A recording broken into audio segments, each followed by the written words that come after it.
World's biggest astrology community in Tamil. Online Astro TV, வாழ்வின் வெளிச்சம். Online astro டிவியை கண்டு மகிழுங்கள். அடுத்தது தர்மசாஸ்திரா ஜோதிட வித்யாலயனுடைய ஜாதக ஆய்வுக்குழு அப்படின்ற ஒரு குழு வச்சுருக்கோம். அதில் நம்மளுடைய நிர்வாகியாக இருந்து அதே மாதிரி முதல்ல ஒரு கேள்விக்கு ஒரு பதில் அப்படின்ற ஒரு நிகழ்ச்சியில் மிக அற்புதமாக தன்னுடைய பணியை ஆற்றி இப்போ வாரம் ஜாதகத்திற்கான ஒரு பலன் அப்படின்ற மாதிரியான நிகழ்ச்சிகளை ஆய்வு செய்து அதன் பிறகு இப்போ பார்த்திங்கன்னா அடிப்படை ஜோதிட ஆசிரியராக இருந்து மிகவும் அற்புதமாக பணியாற்றி கொண்டிருக்கக்கூடிய நிர்வாக குழு உறுப்பினர் திருமதி சசிவதனா அவர்களை டிஎன்ஏ அப்படின்ற ஒரு அற்புதமான ஒரு தலைப்பின் கீழே தன்னுடைய பதிவுகளை முன்வைக்குமாறு வரவேற்கிறோம். ஓம் நம சிவாய. குருவே சரணம், குருவே போற்றி. இங்கே வந்திருக்கோம் எல்லாருக்குமே என்னுடைய முதற்கண் வணக்கத்தை தெரிவித்துக் கொள்கிறேன். டிஎன்ஏ அப்படின்னா என்ன அப்படிங்கிறது ஒரு சிம்பிளாக சொல்லணும் அப்படின்னா ஜெனட்டிக் சயின்ஸ். இப்போ பாருங்கள், ஃபார் எக்ஸாம்பிள் எடுத்துக்கிட்டோம் அப்படின்னா சயின்ஸ் அப்படிங்கிறது ஜோதிடம் தான் இல்லைங்களா? ஸோ ஆன்மீகம் ஜோதிடம் ரெண்டுமே ஒன்று தான். எப்போவுமே டிஎன்ஏ அப்படிங்கிறது சிம்பிளாக அந்த காலத்தில் பெரியவங்க சொல்லுவாங்க, இந்த குழந்தை பாருங்கள் அப்படியே தாத்தா ஜாடை இருக்குது அப்படின்னு சொல்லுவாங்க. இன்னொன்று அவங்க தாத்தா மாதிரியே சாப்பிட்றாங்க, அவங்க தாத்தா மாதிரியே பேசுகிறாங்க, இந்த மாதிரி விஷயங்கள் சொல்லிக்கிட்டு இருப்பாங்க. அப்போது இதில் நம்ம ஜோதிடம் அப்படின்ற விஷயத்தை பார்த்தோம் அப்படின்னா எப்படி அது ஒர்க் அவுட் ஆகுது அப்படிங்கிறதுல தான். இப்போ எல்லா குழந்தைங்களுமே அவங்க தாத்தா மாதிரி இருக்காங்களா? அவங்க தாத்தாக்கு அப்பா, அதாவது கொள்ளு தாத்தா அப்படின்னு சொல்லுவாங்க, அந்த மாதிரி இருக்காங்களா? அதே மாதிரி இப்போது அம்மா வழி அப்படி எடுத்தோம்னா அதுவுமே கர்ம பாதிப்பு அப்படின்ற விஷயங்கள் நிறைய விஷயங்கள் இருக்குது. கர்ம ஜோதிடம் அப்படின்னு பார்த்தோன்னா இப்போது ஃபார் எக்ஸாம்பிள் காலத்துக்கு முதல் ராசியான மேஷ ராசியில் முதல் நட்சத்திரம் என்ன? அஸ்வினி நட்சத்திரம். இப்போ பொதுவாக எல்லாருக்குமே தெரிஞ்சது அஸ்வினி நட்சத்திரம் அப்படின்னா கேது பகவான், தாய் வழி கர்மா அப்படின்னு சொல்லுவோம்.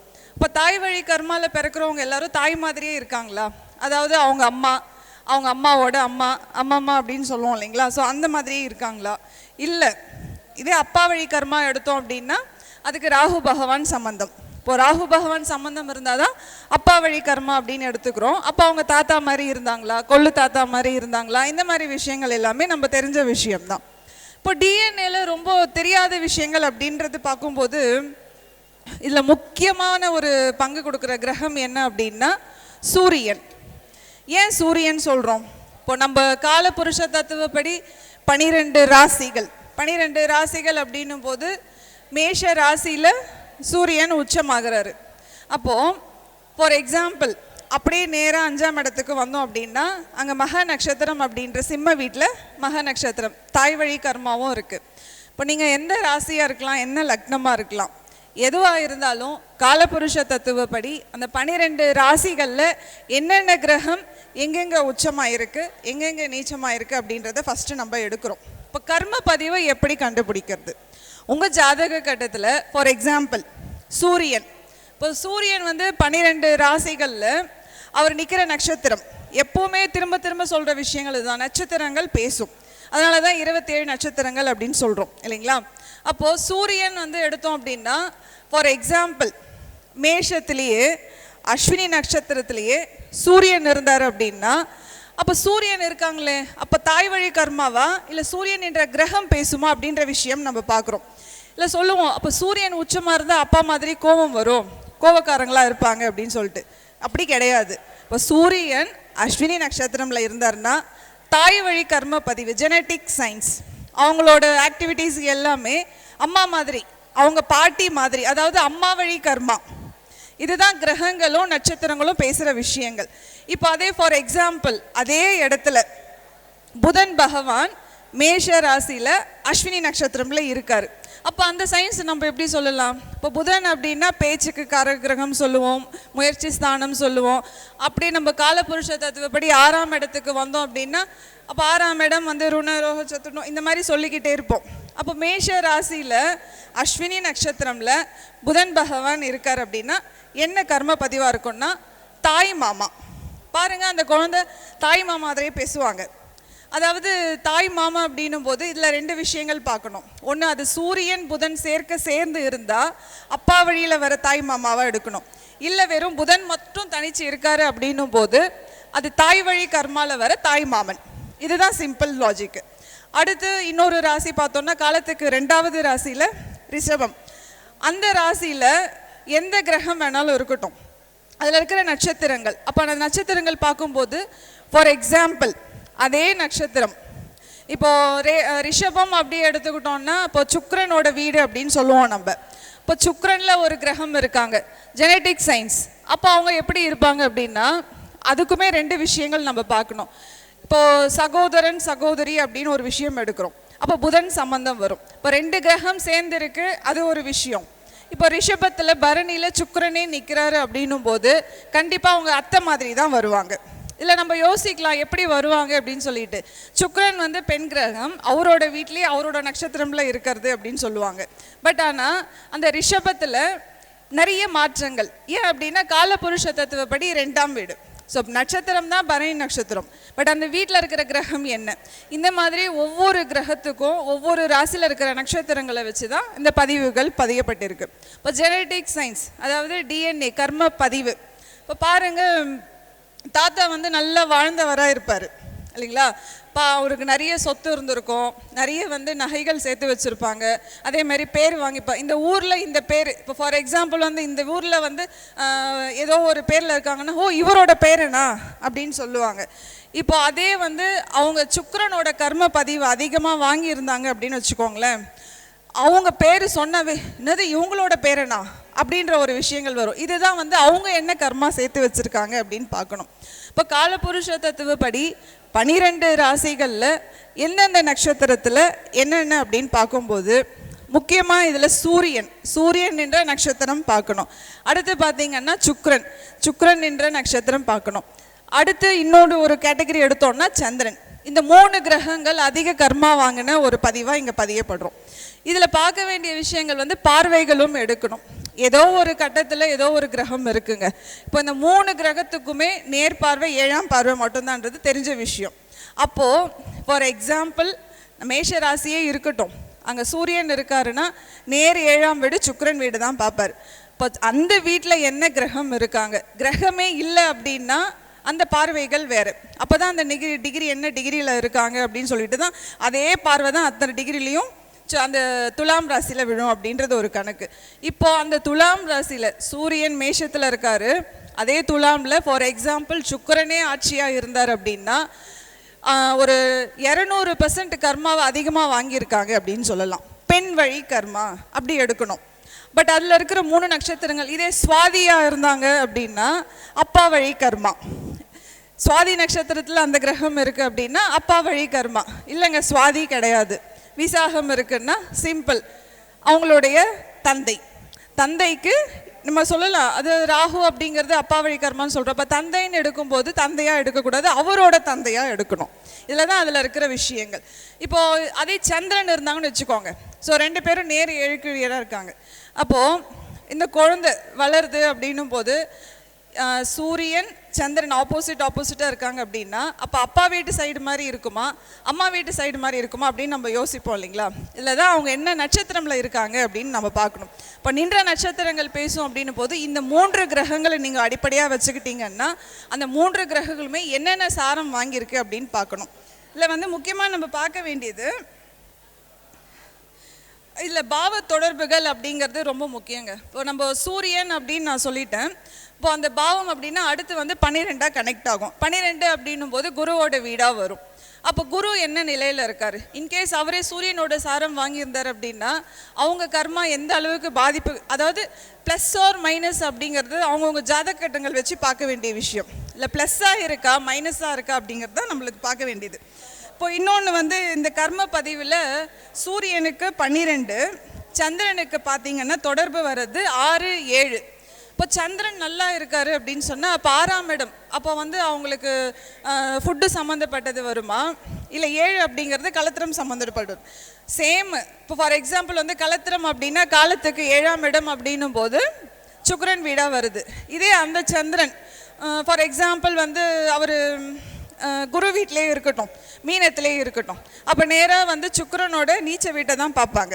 இல்லைங்களா? அப்போ அந்த 6 7 எப்படி கனெக்ட் ஆகும்? அப்போ 6 வந்து சிம்மமாக வரும், 7 வந்து இது கன்னியாக வரும். அப்போது திருமணத்துக்கு அப்புறம் நோய், புரியுதுங்களா? ஏன்னா திருமணம் அப்படிங்கிறது என்ன, கணவன் மனைவி அந்த இணையும் போது அந்த பிளட் கனெக்ட் ஆகி அதுக்கப்புறமா தான் அந்த கலத்திரம் அப்படின்ற ஒரு விஷயங்கள் ஆக்டிவேட் ஆகுது. இல்லை முக்கியமாக பார்க்க வேண்டியது பெண்கள் அப்படின்னா, இப்போ புதன் கிரகம் பர்டிகுலராக நின்னாங்க அப்படின்னா அது பெண் கிரகம் அப்படின்னு சொல்கிறாங்க. அப்போ இது பெண்ணுக்கு எடுத்துக்கிட்டோம் அப்படின்னா, அந்த பெண் திருமணத்துக்கு முன்னாடி வரைக்குமே, அதாவது வயதுக்கு வரதுக்கு முன்னாடி வரைக்குமே புதன் கிரகம் தான் இயங்கிட்டு இருக்கு, இல்லைங்களா? அப்போ வயதுக்கு வந்ததுக்கு அப்புறம் அவங்க பெரிய மனுஷானதுக்கு அப்புறம் புதன் சுக்கிரன் சேர்ந்து இயங்க ஆரம்பிச்சிடுறாங்க.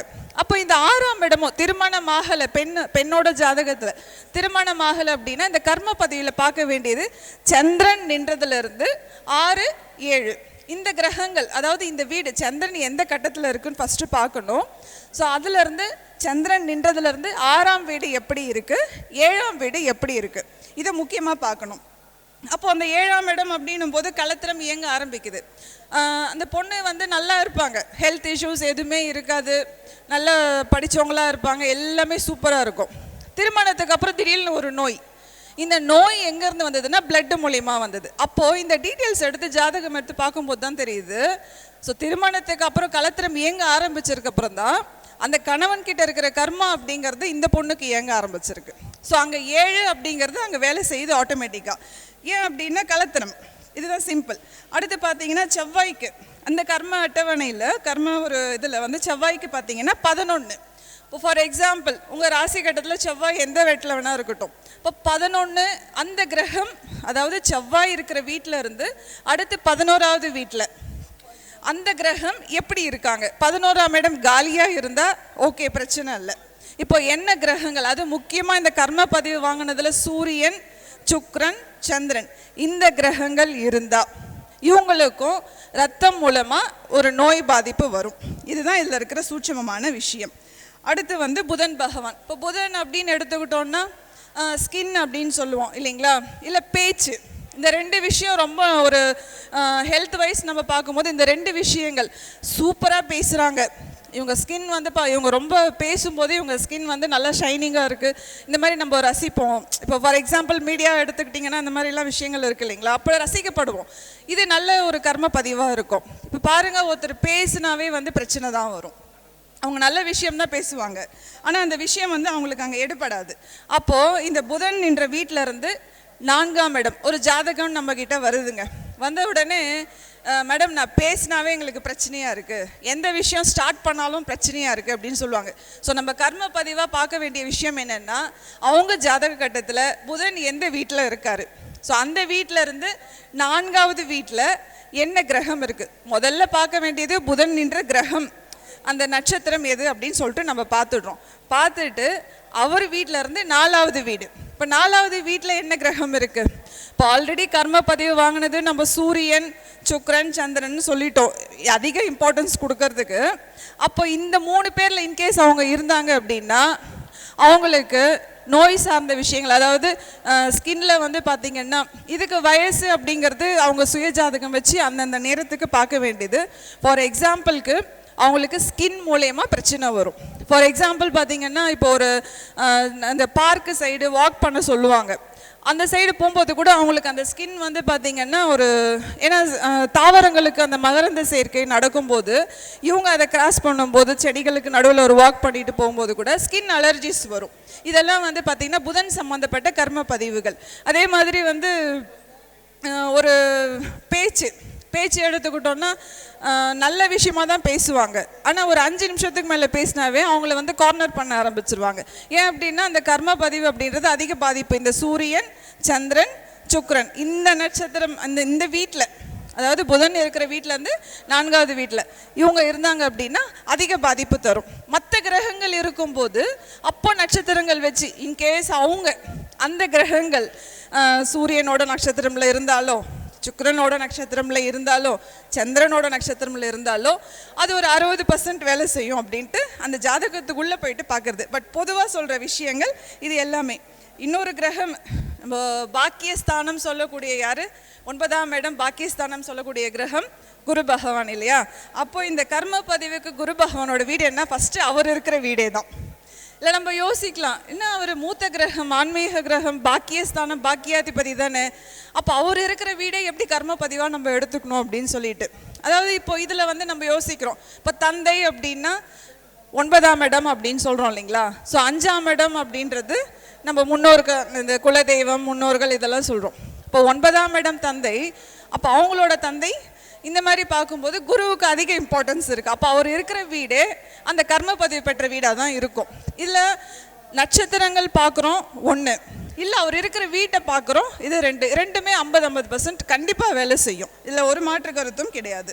அப்போ இவருக்கு அடுத்த பார்வை என்ன அப்படின்னா 2, குரு பகவானுக்கு இருக்கிற வீடு 1, அதாவது எந்த வீட்டில் இருக்காரோ அதுவே ஒன்றா எடுத்துக்கணும். லக்னம் தேவையில்லை, ராசி தேவையில்லை, இருக்கிற வீட்டை மட்டும்தான் பார்க்கணும். அடுத்து பார்த்தீங்கன்னா 2, இப்போ 2ஆம் இடம் அப்படின்னும் போது குருவே லக்னமாக போட்டு, அவர் ராசி கட்டம் தான், எந்த ராசி எந்த லக்னமாக இருக்கட்டும்னு சொல்லிட்டோம்.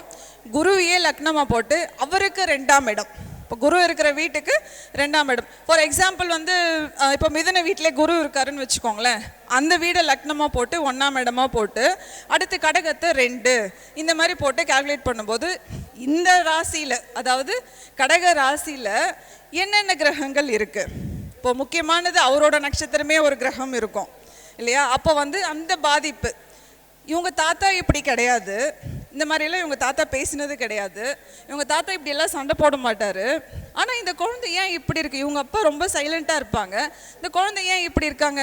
அப்போ அங்கே மறைமுகமாக குரு இருக்கிற இடத்துல வந்து அவங்க தாத்தாக்கு தாத்தா, ஏன்னா ஜெனட்டிக் சயின்ஸ் அப்படின்னு நம்ம சொல்கிறோம் இல்லைங்களா. ஸோ இந்த மாதிரி இருப்பாங்க. அடுத்து பார்த்திங்கன்னா முக்கியமானது வந்து 5ஆம் இடம். இப்போ பொதுவாகவே வந்து குழந்தைங்களுக்கு காரகிரகம் யார் அப்படின்னா குரு பகவான் தான். அப்போ அவர் இருக்கிற வீட்டில் இருந்தே 5ஆம் இடம். இப்போ 5ஆம் இடத்துல குருவோட சாரம் பெற்ற கிரகங்கள் இருந்தால் அது எப்படி இருக்கும்.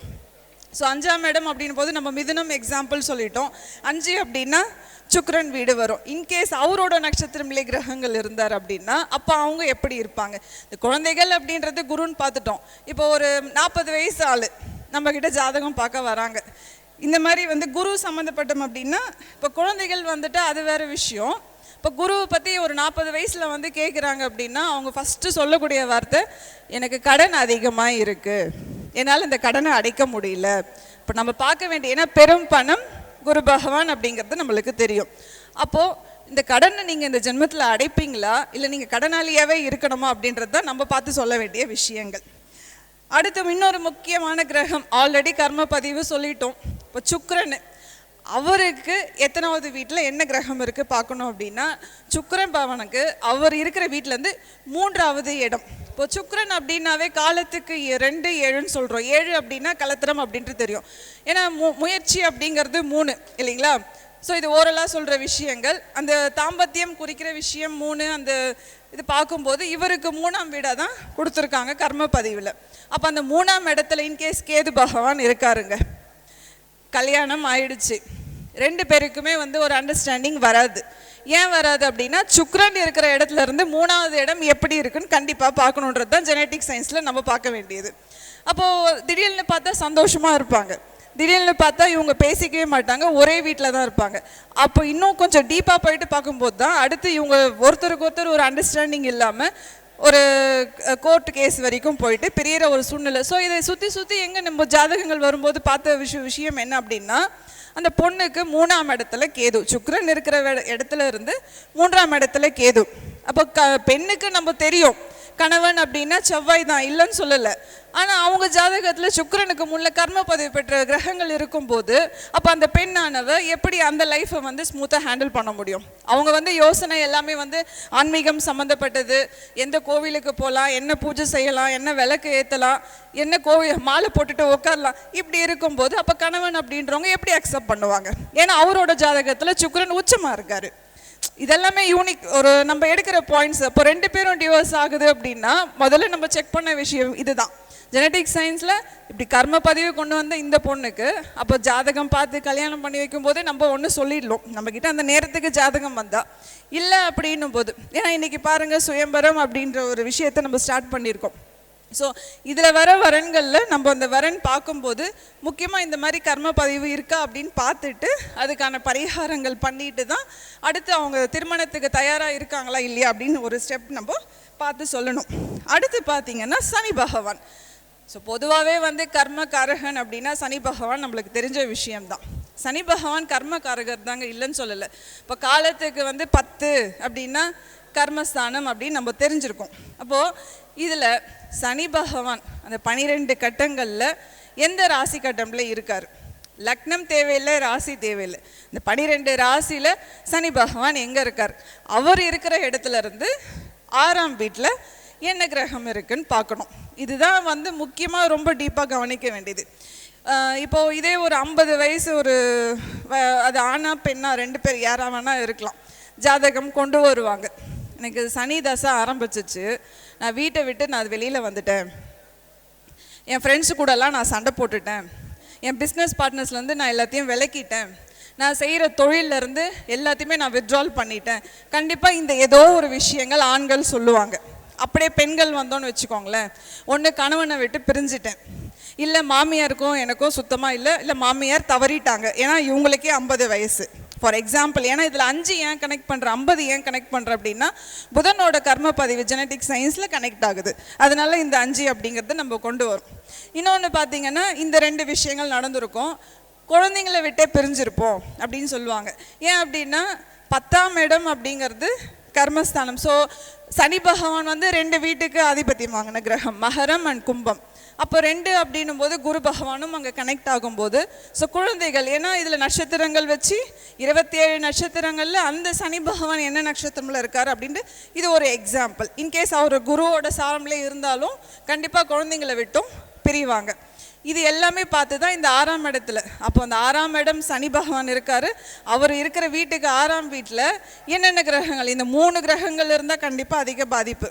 அப்போ இப்படி பார்க்கும்போது இவங்களுக்கு நம்ம எப்படி பலன் சொல்லணும் அப்படின்னா அவங்கக்கிட்ட இருந்து எல்லாமே விளக்கப்படும் அப்படின்றது நம்ம தெரிஞ்சுக்கிறோம். அப்போது ஒரு ஸ்டார்டிங்லேயே வந்துட்டாங்க அப்படின்னும் போது இந்த மாதிரி எல்லாம் உங்களுக்கு ஒரு சூழ்நிலை அமையுங்க. அதை நீங்கள் கொஞ்சம் பொறுத்து போங்க. ஏன்னா உங்களுக்கே 50 வயசு ஆயிடுச்சு. அதனால் உங்கள் கணவன் என்ன சொல்கிறாலோ, உங்கள் மாமியார் என்ன சொல்கிறாங்களோ, இது எல்லாமே கொஞ்சம் ஃபாலோ பண்ணிவிட்டு அமைதியாக நீங்கள் வந்து கோவிலுக்கு அதிகமாக போக ஆரம்பிங்க அப்படின்னு சொல்லிட்டு ஜென்ரலாக ஒரு விஷயம் சொல்கிறோம். இப்போ பரிகாரமாக என்ன சொல்லலாம்? இந்த ஜாதகம் நம்மக்கிட்ட வந்துட்டாங்க, இப்போ பரிகாரமாக நம்ம என்ன சொல்லுவோம் அப்படின்னா அதுக்கான விஷயங்கள் பிரசன்னம் பார்த்து அவங்க என்ன கோவிலுக்கு போகணும், என்ன தானம் பண்ணணும், இதெல்லாம். பட் பொதுவாக சொல்கிற பரிகாரம் வந்து பார்த்திங்கன்னா மௌன விரதம்.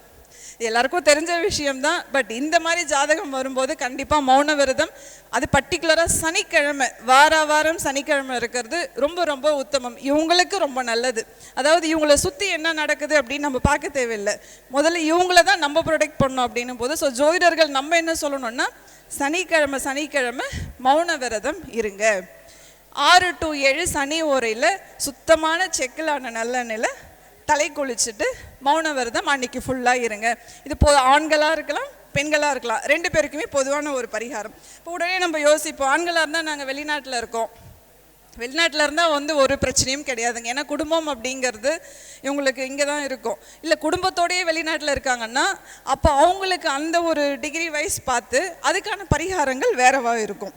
இதுதான் வந்து, ஏன்னா அதில் அவங்க என்ன ஊரில் பிறந்திருக்காங்க, பிறந்துட்டு வெளிநாட்டில் இருக்காங்களா, இல்லை வெளிநாட்டிலே பிறந்து நம்மக்கிட்ட ஜாதகம் பார்க்க வராங்களா, இது எல்லாமே போயிட்டு அவங்கவுங்க சுய ஜாதகத்தில் பார்க்க வேண்டிய விஷயம். ஸோ அடுத்த முக்கியமான கிரகம் யாருங்க? இப்போ கர்மா அப்படின்னு சொல்லிட்டு நம்ம இத்தனை கிரகங்கள் பார்த்துட்டோம்.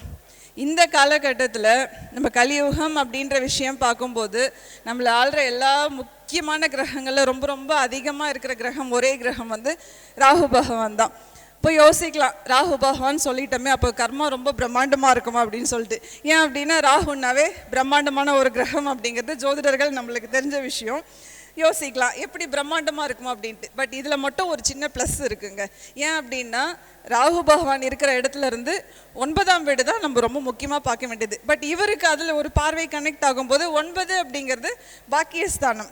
அப்போது இதில் கர்மா அப்படின்னு பார்த்தோன்னா 9ஆம் இடத்துல இந்த 3 கிரகம் இல்லைன்னா தப்பிச்சிட்டாங்க. அதாவது யார் அதிகப்படியாக ஒரு கர்மா சொன்னது? சூரியன், சந்திரன், சுக்கிரன். இது ஒரு ஃபஸ்ட்டு பாயிண்ட்டு. இப்போ ராகு இருக்கார், அவர் இடத்துல இருந்து 9ஆம் வீட்டில் இந்த 3 கிரகங்கள் இல்லை அப்படின்னா 70% இந்த ஜாதகர் தப்பிச்சிட்டாங்க. அது பாக்கியம் அப்படின்ற விஷயங்கள் அந்த கிரகங்கள், அதாவது ராகு நின்ற நட்சத்திரம் வச்சு கர்மா இருக்கா இல்லையா அப்படிங்கிறத நம்ம டிசைட் பண்ணிக்கலாம். பொதுவாக இது எதுவுமே இல்லை அப்படின்னா சூப்பரான ஜாதகம் அப்படின்றது தான் இந்த ராகுவோட சிறப்புங்க. இப்போ எல்லாமே சொல்லுவோம், ராகு வந்து நம்மளுக்கு கெடுதல் தான் செய்வாரா, ராகு வந்து கெமிக்கல், ராகு வந்து போதை, எல்லாமே நம்ம ஓகே தான், இல்லைன்னு சொல்ல. பட் இதெல்லாம் தாண்டி போய் விழுந்து எந்திரிச்சு தெளிஞ்சு வாங்கன்னு சொல்கிறதும் அவர் தானே. இதையே நம்ம புரிஞ்சிக்க மாட்டேங்கிறோம். இன்றைக்கி 24/7 அப்படின்னா நம்மளுக்கு ஹாஸ்பிட்டல் கொடுக்கறது அவர் தான்.